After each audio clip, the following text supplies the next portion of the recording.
Bonjour à toutes et à tous, nous sommes le mercredi 7 avril de l'an 2021. Bienvenue à cette session d'information de la mi-journée. Ce 7 avril est célébré la journée mondiale de la santé, le capital inaliénable de plus précieux pour l'homme. À cette occasion, plusieurs organisations dont l'OMS sensibilisent pour des conditions de vie nécessaires au maintien d'une bonne santé. Il sera également question de l'innovation au féminin. Les femmes qui s'intéressent désormais au monde du digital au Bénin. À la découverte de l'une de ces femmes qui exercent dans le numérique dans un instant. Et puis, rester sous la climatisation quand il fait chaud peut être un bonheur. Mais y rester longtemps peut vous exposer à certaines maladies. À quelle température faut-il donc mettre son climatiseur? Élément de réponse dans ce journal. Disposer d'un accès facile aux soins de santé partout dans le monde, c'est la lutte que mènent plusieurs associations qui militent pour une meilleure santé des populations. Ce 7 avril est la journée dédiée à la sensibilisation. C'est aussi une occasion que saisit l'OMS pour inviter les dirigeants à faire en sorte que chacun ait des conditions de vie et de travail propices à un bon état de santé. Nadège Omoladessani. Informer l'opinion publique sur la morbidité, la mortalité et la souffrance des patients affectés par les différentes pathologies.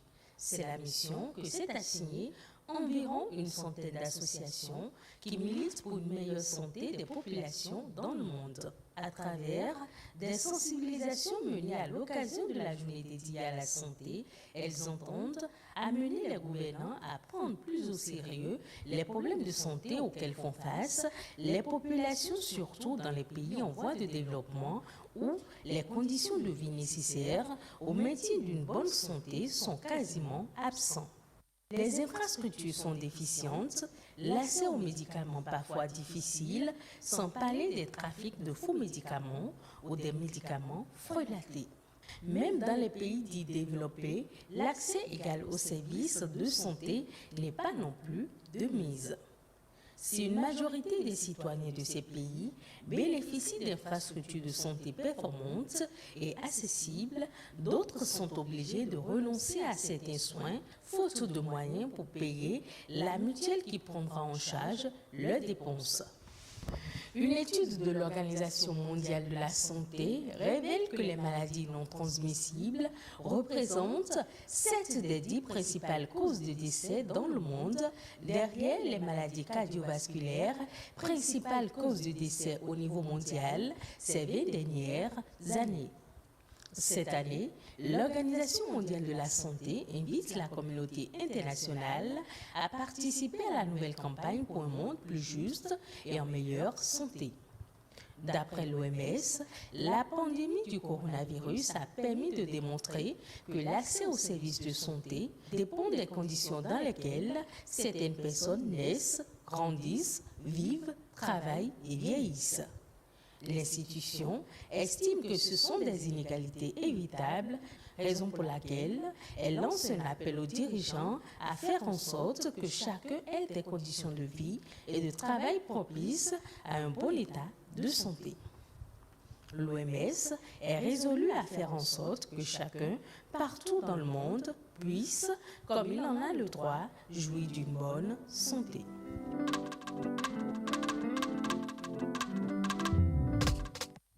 Parlons à présent du numérique, un secteur porteur dans le monde. Aujourd'hui, le digital n'attire pas que les hommes. Des femmes s'intéressent de plus en plus au métier du numérique. Une équipe de notre rédaction a rencontré une béninoise qui évolue dans l'univers du digital au Bénin. Rodrigue Babagüeto. Quand elle se rend à son lieu de travail dans la journée, c'est entre son téléphone, l'écran de son ordinateur et quelques rares fois les câbles techniques que Zérose passe le clair de son temps. Je suis responsable chef département de 3 réseaux d'accès, 3 technologies de réseaux d'accès. Quand je dis réseau d'accès, c'est les équipements qui fournissent, qui amènent chez le client lambda l'Internet.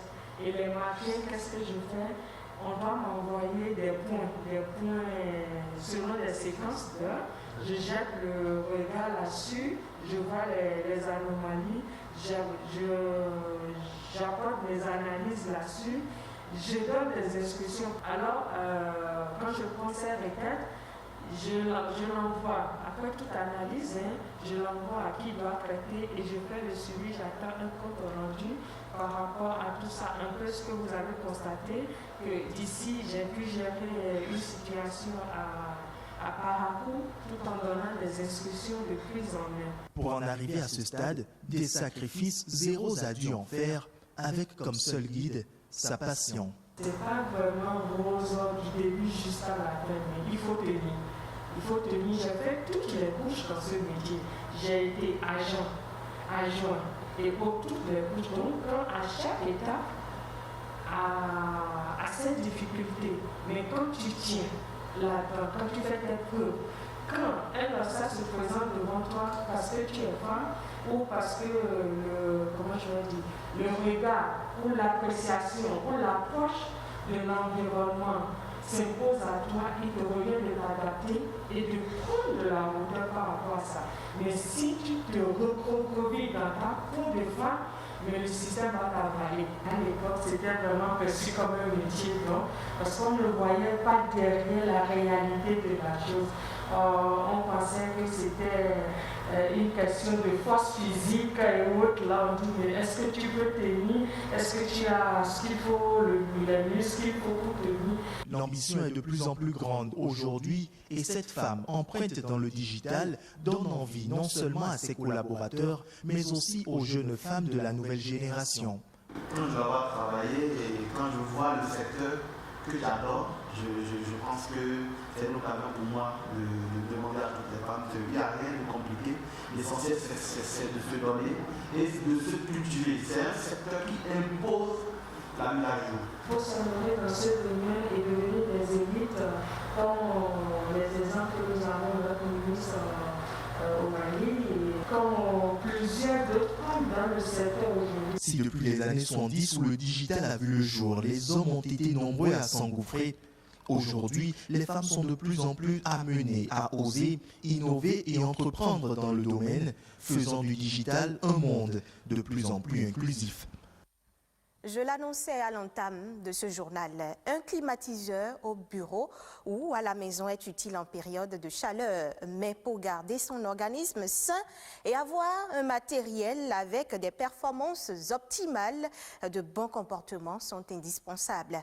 À quelle température faut-il mettre son climatiseur? Quelles sont les maladies auxquelles on s'expose en restant longtemps sous la climatisation?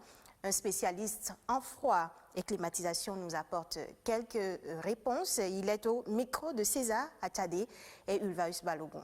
Il faut dire que la climatisation, c'est un ensemble de procédés qui consiste à contrôler, réguler, modifier les conditions climatiques d'un local pour des raisons de confort ou pour des raisons techniques. C'est le cas des centrales, des chambres de serveurs, le cas des blocs opératoires et autres. En fonction de la température extérieure que nous avons au Bénin et dans d'autres sous-régions, parce que nous sommes dans une zone tropicale, il faut régler son climatiseur à une température comprise entre 26 et 24 degrés.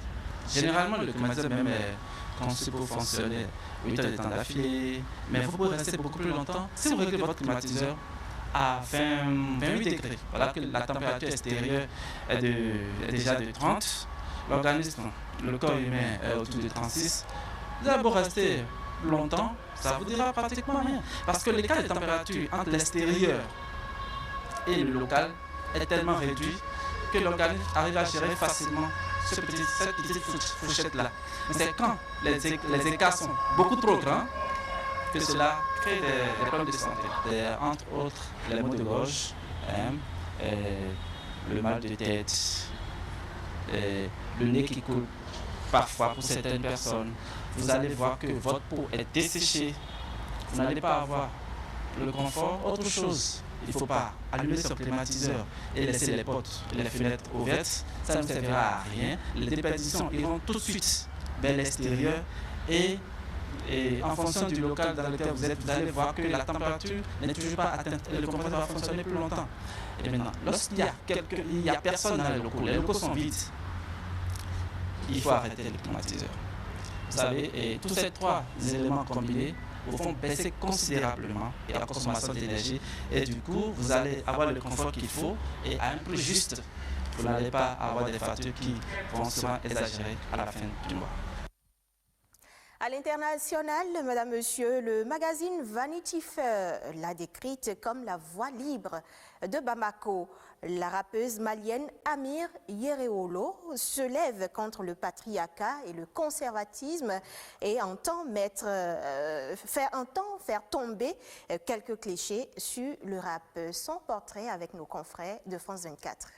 Dans son salon transformé en studio d'enregistrement, Amir Yereolo improvise sur ses chansons en bambara.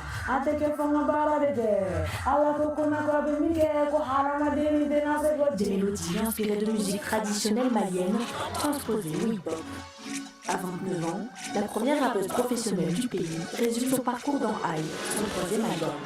Nous, les femmes qui faisons du rap, c'est compliqué parce que nous, la société ne veut même pas nous voir dans ça parce qu'on doit avoir d'autres priorités qui n'est pas forcément de s'intéresser à un milieu qui peut nous amener vers la délinquance. Je peux aussi montrer notre façade du rap, comme quoi on peut être rappeuse, respectueuse, savoir d'où l'on vient et transmettre des vraies valeurs à travers le hip-hop. Après 10 ans de combat dans l'ombre, Amie émerge peu à peu sur la scène musicale. À Bamako, le concours qu'elle organise chaque année est l'occasion de transmettre sa passion et d'encourager les rares rappeuses maliennes. Ce jour-là, répétition générale avant le spectacle pour Olivia. La jeune femme de 18 ans est analphabète. À travers le rap, elle raconte son quotidien et ses difficultés. Je n'ai pas eu la chance d'aller à l'école. C'est difficile parce que je ne sais ni lire ni écrire. Donc je dois enregistrer mes textes sur mon téléphone et tout mémoriser. Le jour J, les jeunes rappeuses se préparent en coulisses. L'occasion pour Amie de les conseiller sur la gestion de leur future carrière. La fille va penser juste qu'il faut chanter, il faut sortir à la télé. Alors que non, c'est des années de travail, c'est des séances de studio, c'est des années d'entraînement pour maîtriser des styles, travailler des textes. Face aux spectateurs, le temps d'une soirée. Des performances pour toucher du bout du doigt le rêve de star du rap. Un milieu dans lequel les femmes peinent à s'imposer.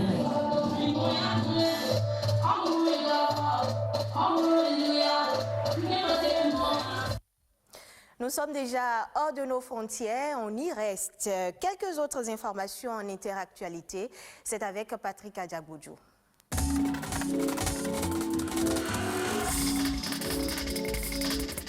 Manque d'oxygène, personnel soignant à bout, la crise sanitaire liée à la Covid-19 s'amplifie à Madagascar. La deuxième vague de coronavirus plonge le pays dans une crise sanitaire toujours plus importante avec 15 décès répertoriés en 24 heures. Si les chiffres semblent faibles, 25 000 cas environ pour 433 décès depuis mars 2020, il reste dramatique comparé à l'année dernière et à la capacité de prise en charge des hôpitaux qui n'a pas beaucoup évolué depuis plusieurs mois. De nouvelles mesures ont été prises, à savoir la fermeture des écoles pendant 15 jours, la réouverture des centres de traitement et une nouvelle répartition des malades entre les centres de santé de base et les hôpitaux.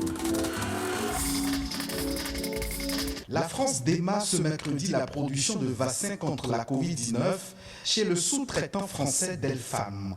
Une production qui commence par des lots tests dans un premier temps pour s'assurer que tout est conforme aux standards de qualité attendus et ensuite le plus rapidement possible sur de la production de lots commerciaux. Concernant la capacité de production, aucun chiffre n'est encore communiqué. En Arabie Saoudite, le petit pèlerinage à la Mecque est ouvert uniquement aux personnes vaccinées contre le coronavirus. Seules les personnes qui sont vaccinées contre la Covid-19 seront autorisées à effectuer le petit pèlerinage à la Mecque à partir du début du mois de jeûne musulman du Ramadan qui commence mi-avril cette année, ont annoncé lundi les autorités saoudiennes. Cette mesure s'applique notamment aux personnes ayant reçu les 2 doses de vaccin nécessaires et à celles ayant reçu une seule dose depuis au moins 14 jours. Les États-Unis s'engagent à faciliter l'accès aux vaccins. Il veut faire beaucoup plus d'efforts dans leur livraison de vaccins anti-Covid aux pays étrangers et ne demanderont pas de faveur en échange. L'objectif du gouvernement de Joe Biden d'offrir un vaccin à 90% de la population des États-Unis sera bientôt atteint et Washington envisage de livrer un probable surplus de vaccins à d'autres pays plus en retard dans leur propre campagne. La Corée du Nord renonce aux Jeux Olympiques de Tokyo cet été en raison des risques d'infection au coronavirus, a annoncé mardi dernier le ministère nord-coréen des Sports. Lors d'une réunion, le comité olympique nord-coréen a décidé de ne pas participer aux 32e Jeux Olympiques afin de protéger les athlètes de la crise sanitaire mondiale causée par la Covid-19.